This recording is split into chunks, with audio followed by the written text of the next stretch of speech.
A graça e a paz do Senhor Jesus esteja com você. Estamos aqui para o quarto vídeo desta série sobre negócios à luz da Bíblia. E nós estamos tratando agora especificamente sobre empréstimos. O autor do livro, Larry Burkett, ele diz haver 3 princípios básicos bíblicos para nossa orientação sobre o assunto. E ele diz que o primeiro princípio é evitar o empréstimo, a não ser que seja absolutamente necessário. O segundo princípio é muito categórico: evitar ser fiador de dívidas.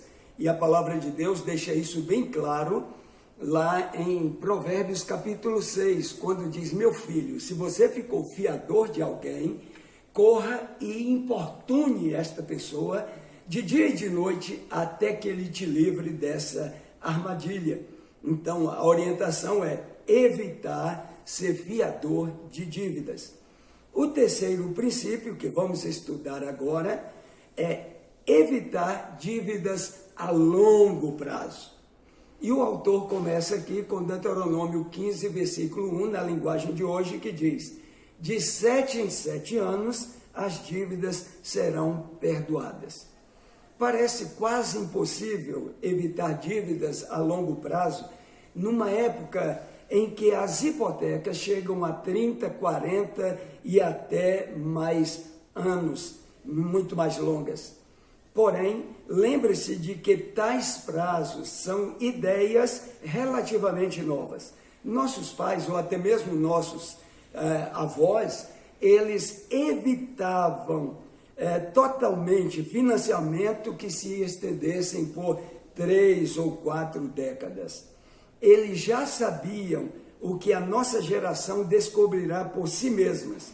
Se alguém contrair muitas dívidas de longo prazo, acabará sem nada. Há algumas exceções a qualquer regra e, portanto, sempre existirão empresas que terão dívidas longas e sobreviverão mesmo assim. Infelizmente, são essas que se usam como exemplo, e nada é falado de outras milhares que fracassam totalmente.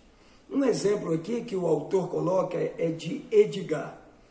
Um bem-sucedido corretor de valores, era um cristão fiel, conhecido por contribuir generosamente com a obra do Senhor.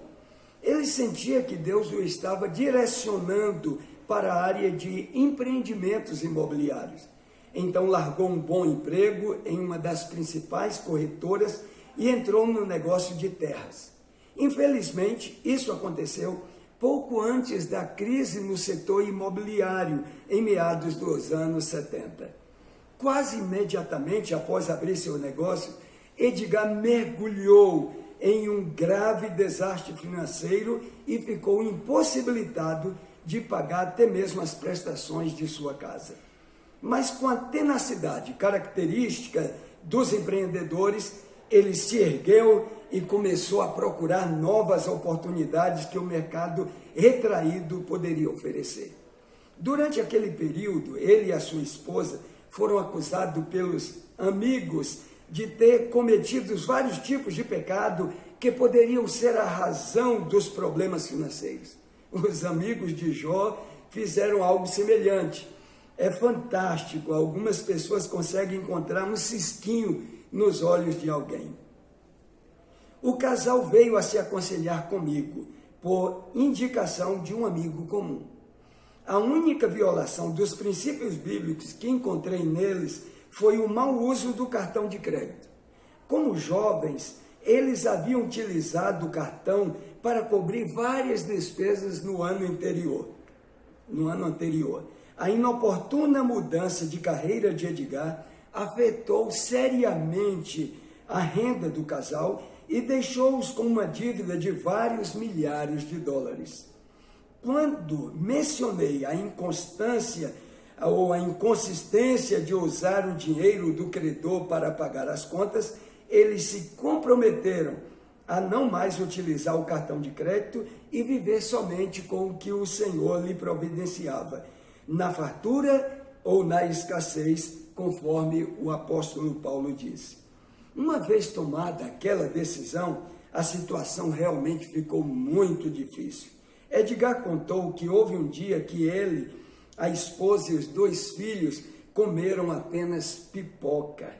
Em meio de toda essa situação, contudo, eles continuaram a sentir a direção de Deus para trabalhar no setor imobiliário. Diversos amigos de Edgar desistiram dele, pois interpretavam sua atitude como total negligência ao óbvio. Ele tinha que conquistar um emprego. Um amigo frustrado foi mais longe. Bem, saboreie sua pipoca, vou para casa comer carne. Quando estiver disposto a enfrentar a realidade, ligue para mim. Então, em meados dos anos 70, Edgar achou a oportunidade que procurava. Um velho prédio de apartamentos em uma área antiga da cidade. O edifício fora retomado pelo proprietário que estava querendo se livrar dele a qualquer custo. Sem recurso nem experiência, Edgar tentava convencer aquele homem a vender-lhe o imóvel. Os termos eram bem simples: sem entrada, sem garantia pessoal, sem pagamento até que o prédio fosse renovado ou reformado e alugado, e com dinheiro adiantado pelo proprietário para as reformas necessárias. Em outras palavras, Edgar estava pedindo que lhe vendesse a propriedade e financiasse a reforma sem que o comprador assinasse nenhum termo de garantia pessoal. E, inacreditavelmente, o proprietário aceitou. O novo negócio estava nascendo. Nos 5 anos seguintes, ele adquiriu várias outras propriedades pelo sistema de parceria com investidores. Com a recuperação da economia, os imóveis valorizaram muito. Edgar contribuía com centenas de milhares de dólares por ano para a obra do Senhor e os negócios continuavam a crescer rapidamente. Infelizmente, ele se esqueceu de uma das principais regras econômicas. O que beneficia a curto prazo pode tornar-se seu pior pesadelo a longo prazo. Com a elevação do preço dos imóveis no início dos anos de 1980, Edgar poderia ter vendido algumas propriedades e quitado o financiamento de outras, mas a ele comprometeu a maior parte da liquidez das propriedades. A tentação de fazer empréstimos com base no valor presumido era muito grande e ele comprometeu a maior parte da liquidez das propriedades assim. Ele pôde devolver todo o capital dos investidores, além de conseguir bons lucros. Já que o retorno era baseado em empréstimos que tinha por garantia as propriedades, não havia tributo sobre as operações. Portanto, a proposta era irresistível. Quer dizer, ele poderia ter quitado tudo, não o fez. Ele preferiu cair na tentação da sereia, o canto da sereia, do empréstimo fácil, colocando os próprios imóveis como avalistas da sua dívida, e isso aí trouxe um grande problema, mesmo sendo uma proposta irresistível. Então, tão rapidamente como começara, a explosão do mercado imobiliário terminou com a chegada da Lei da Reforma Tributária em 86. Tal lei eliminou a maioria das vantagens tributárias para propriedades alugadas e logo os valores baixaram. O pior ainda, a taxa de recuperação dos imóveis despencou. Muitos outros projetos em andamento ficaram prontos e os proprietários apavorados reduziram muitos aluguéis e ofereceram incentivos para atrair inquilinos. As propriedades de Edgar corriam risco. Na tentativa de mantê-las e de proteger o dinheiro dos investidores, ele pediu mais empréstimos ainda, oferecendo-as como garantia.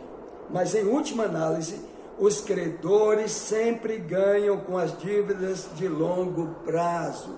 Os imóveis começaram a se desvalorizar. Isso gerou 2 problemas. A renda de Edgar foi severamente reduzida pela queda nas taxas de administração. Ao mesmo tempo, a desvalorização das propriedades causou um excessivo aumento nos tributos. O Código de Tributos dos Estados Unidos considera o perdão da dívida como renda. Assim, quando um dos investimentos de Edgar não dava certo, a dívida total se tornava renda tributável para ele e para seus clientes. O último capítulo da história de Edgar ainda não foi escrito. Ele ainda luta para recuperar seus problemas. Mas a verdade de Provérbios 22:7 foi confirmada mais uma vez pela experiência dele. O rico domina sobre o pobre, e o que toma emprestado é servo do que empresta. Deus criou o ano da remissão apresentado em Deuteronômio 15 por uma razão lógica. Se você ficar muito tempo endividado, acabará perdendo tudo. Se o Senhor julgou prudente que o judeu limitasse seus empréstimos a 7 anos ou menos, devemos seguir as mesmas orientações. Então aqui está uma boa palavra, uma boa orientação sobre dívidas a longo prazo. No momento parece uma tentação, mas você aí faz esse longo prazo e vem outras necessidades que você também coloca a longo prazo. E se as coisas não derem certo, você vai ter um grande problema e poderá perder tudo. Siga essas orientações, ou pense sobre elas, ou então faça também sua crítica, dê seu ponto contrário, né? Comente lá no YouTube, no Facebook, também curta, né? Compartilhe, se inscreva no canal e dê o seu like, tá bom? Muito obrigado e que Deus lhe abençoe.